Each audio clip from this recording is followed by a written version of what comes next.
indicate that when it comes to cattle rearing, peasant cattle rearing in Ghana, the incidence of child labor is either negligible or drastically reduced. I would like to have a conversation with Bright Appiah from Child Rights International. I've been talking to him over the past couple of weeks on children and the institution of friendship, children and the institution of family, and about children and the institution of commercial work. On our farms, in our streets, in our homes, we very often see children engaged in cattle rearing, in tilapia fishing, in cocoa growing, in alms begging, in pure water selling.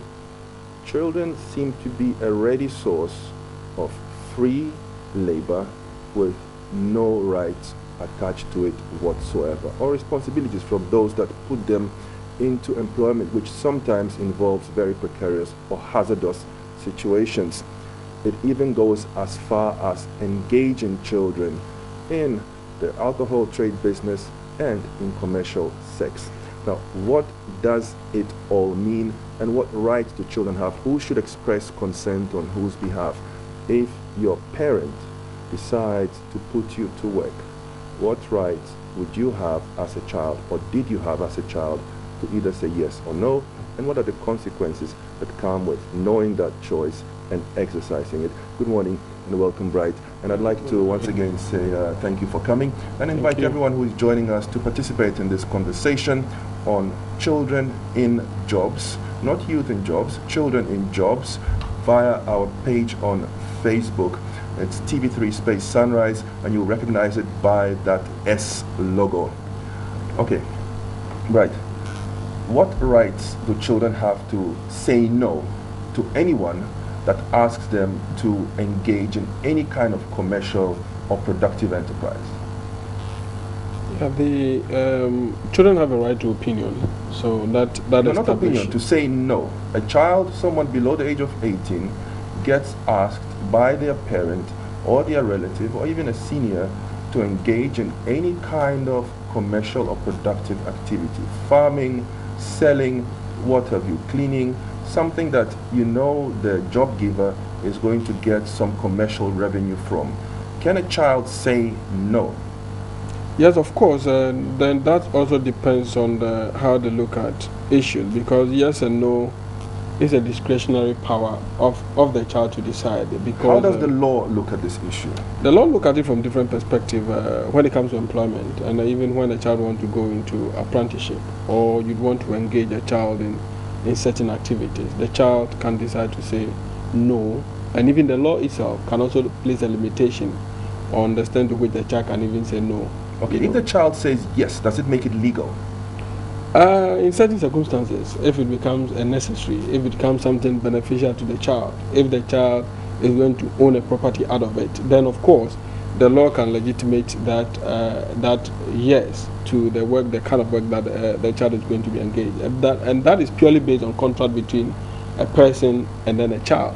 But when it comes to the employment area, there are limitations, where before a child attained the age of 13 years, the law says that a child cannot be engaged in any kind of work at all. So within that limitation, apprenticeship? The apprenticeship is a necessary. So as a child, apprentice farmer, apprentice fisherman, apprentice mechanic. Yeah, there are certain work that the law has defined that you can say that a child can go into it as an apprentice. Okay, what are those? For instance, if the child wants to do something in relation to hairdressing, craftsmanship and all kinds of things, then the law says that it's something that will be beneficial to the child. But even that, there's a age at which a child can go into apprenticeship. Okay, who regulates the rights and responsibilities of the employee and the employer in the instance of apprenticeship? Because many apprentices in Ghana seem to be working under really harsh conditions. They get very little return and they get a very heavy workload. Yeah, that is the problem that we have, because we don't place value on that. When immediately we say that a child is in apprenticeship, we think that anything that happens within that environment, free labor, will be of a benefit to the child. But it's not the case. The law requires that whatever we do should be in the best interest of the child. So if you engage a child in something that is already vitiated by the law, then of course it means that we are even violating the right of the child. So, well, once again, just slow down. Who's responsible for monitoring, regulating, and enforcing these laws as far as these children who are in some sort of employment that, let's just broadly call apprenticeship, are engaged? Who's responsible for this? Which agency? Which individual? At whose desk does the proverbial buck stop?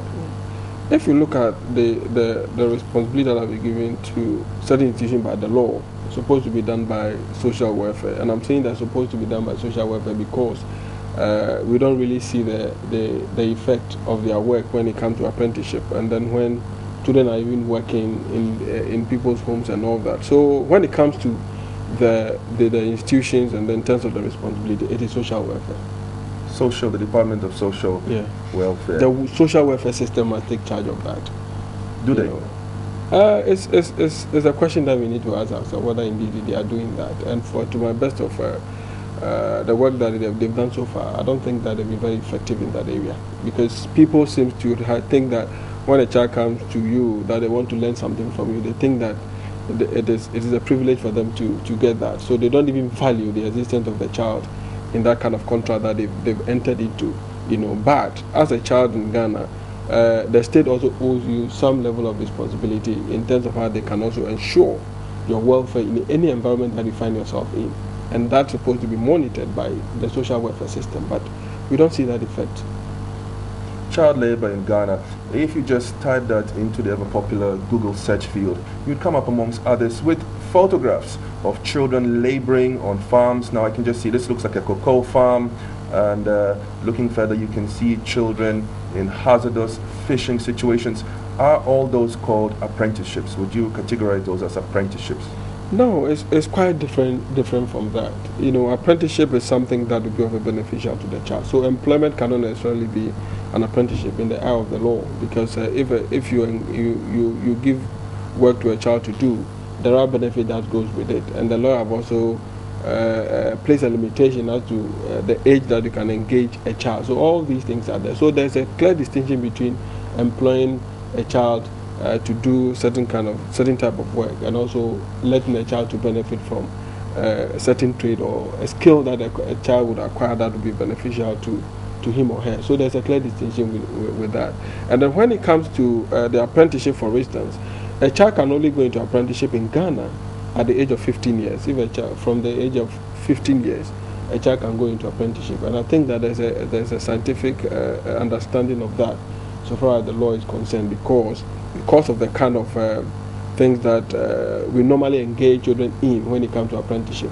It is not things that are so. For instance, if you get somebody in the area of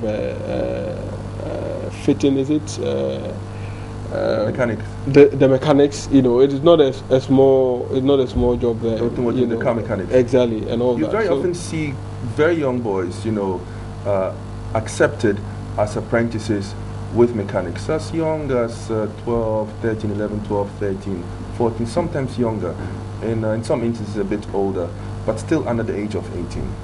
Yeah, but for the purposes of the Children's Act, it's very wrong for that to happen, because the age that have been set aside for that is 15 years, But when you go to other provisions, like the contract law of Ghana, there are certain areas that is not clear in terms of what you can do with a child. But if we strictly want to deal with our local laws, I think that we can make reference to the provision. But if a child is below 12 years and is engaged in apprenticeship, it's wrong, because that period, the child is not even allowed to do anything at all. Okay, wrong, but it happens nonetheless. Yeah. And earlier on, we touched on the role that the Department of Social Welfare are playing, as regarding the resources that they have available to them.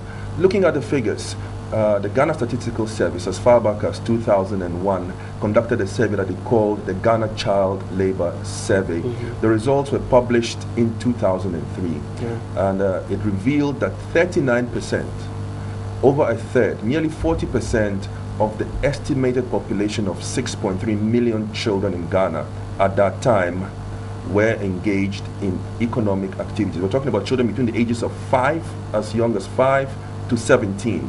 in economic activities that are classified as child labor. And according to the survey, 17% of these child laborers, that's 1,031,220, were under the age of 13, the age that you mentioned, and out of those, nearly 250,000, 242,000 were engaged in hazardous child labor. Well, I wonder whether, to the best of your knowledge, the situation has improved since 2003, and by what margin?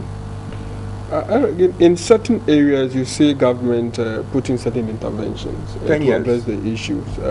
For instance, when you look at the child labor in the cocoa sector, there's so much intervention, to the extent that Cocoa Board has also accepted the fact that they need to also contribute resources to the Ministry of Employment, and now it is Employment and I've forgotten the new name, to be able to deal with the issue. So when it comes to that area, I think they've done quite well to reduce that. And then when you also visit the communities, you realize that people are even afraid to engage their children in that kind of work. And even if they are doing it, people are cautious or even afraid to engage children in unregulated apprenticeship or labor in our traditional communities, in our rural settings. Are you sure of this? When it comes to apprenticeship, it's a different ballgame altogether, because of the perception from the person who's giving that service, and then who is coming, and then the conditions of the home, and then the reasons that enforce parents to send their children to this kind of environment, all determines the way they perceive their child in that environment.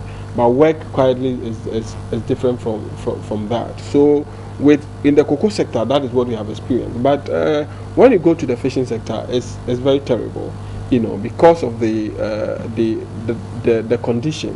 Because you cannot get an adult to go and entangle a net, so it's very difficult. Why not? Why do we make that assumption that it is difficult or it's impossible to get an adult to dive into the river to untangle a net that is stuck in some stones or somehow stuck at the bottom? That is something that we can deal with, but you and I will find it very difficult to really understand. If for an adult to say that I want to do that job, they think that it is reserved for a class of people. Diving. And even when you look at how the labor system was established, it was even established on the basis that most of the work that were done in the past were done by children, so they needed to reserve that market for the adult. So you still see that kind of tradition, which happens in the past, still existing in some of the things that we do today. And going to the fishing sector is a very serious issue. We have done a lot of work in that area, and it is something that if government even want to stop it, it will take some level of force to be able to deal with that, because these are areas where even the people themselves believe that is what children must do. They don't, nothing else will convince them that is what they have to do. It's a question of education. Exactly. What about instances where education or greater high levels education are taken for granted? For example, in automotive mechanics, fitters as we call them, carpentry, and let's say hairdressing. There's a post from Tiffany Ofeankabedu. She writes, it's a very interesting topic, and she wonders at what age a child may go into apprenticeship. I think you answered that question. 15 years. It's 15 years, Tiffany. You said you came across a girl who was an apprentice hairdresser. You don't think that it's fair to her. After talking to her, you realize she was forced into the hairdressing apprenticeship and that she doesn't enjoy doing it at all. As a matter of fact, she said she wants to go to school. That is a problem with most of our parents. They think that the economic conditions of the house will determine the kind of system that they want to establish for There children. you have it. Now we are coming to the meat. The rights of the parents and the rights of the children. When it comes to putting a child to work, or let's say apprenticeship. Yeah, the law makes a provision for the voice of the child to be heard, because at the end of the day, it is the child who is going to be engaged in that kind of work. So the opinion of the child, the law says that it must be, you have to give it weight, depending on the maturity of the child. So in the instance where a child is 15 years, of course, Eric, any reasonable person would want to also invite the opinion of the child to the table in terms of the kind of work that the child wants to do. And all the chemistry that is used in automotive mechanics by fitters, by hairdressers, and by carpenters has a hazard sign on it usually, and it Exactly. says, "Keep out of the reach Of this. of children." Yeah, yeah. You know, for instance, when you look at the Children's Act itself, even if a child is going to apprenticeship, then that work will be hazardous to the child. The law says that the child should not be engaged in that kind of work. You know, and then when you look at the labor system itself, even if that environment is not safe, it requires that you provide a safety material. So there's nothing You wrong know. with our laws. Our laws, you are No, saying, are fine. the laws are fine, but you know, Eric, until you implement the law, you wouldn't know the effect of it. That is the problem, you know, because the little that we've tested, there are difficulties with it. You know, for instance, there are people who are prison and then they are giving birth, but the law requires that you can't keep a child in a prison. So how do you reconcile that with the law? From what you're telling me, Brad, it's almost as if a significant section of our population thinks that these child labor laws and regulations are unjust Of course. or unnatural, even unnatural.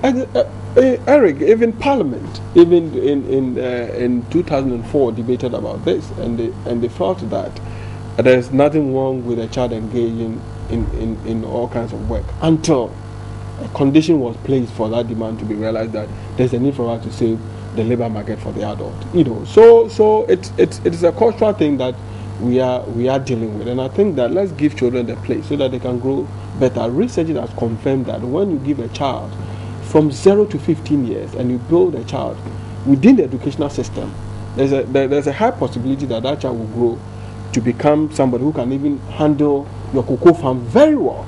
You know, because we interviewed a man who we were doing some research and realized that there's this man who had a child he was able to send his children to school, and now his children are managing his cocoa farm better than somebody who decided to engage a child from the tender age. You know, so there are scientific things that have proved that yes, we can be better placed in terms of using technology to build our work, our labor market, and give children their place. And we think that they need to grow in an environment that will make them better to serve the nation better in the future. It's very, very critical. What are NGOs such as yours doing to improve the situation? Eric, you know, the problem that we have now, it's very difficult as an NGO to look at things from the holistic perspective. You know, look at it holistically, because it's because of the financial commitment. You know, so together with ILO, we are seriously dealing with issues in the child labor in the cocoa sector. You know, we are supporting children to be in school. We are educating the farmers and even supporting the family so that they can also give some kind of support to children and all that. So for the cocoa sector, yes. But when it comes to the fishing sector, it's only few NGOs that are there, and I think that there's a lot of work that needs to be done. But we are hoping that in the near future we'll also look at the policy that will bring all these things together, so that at a national level we can deal with it better.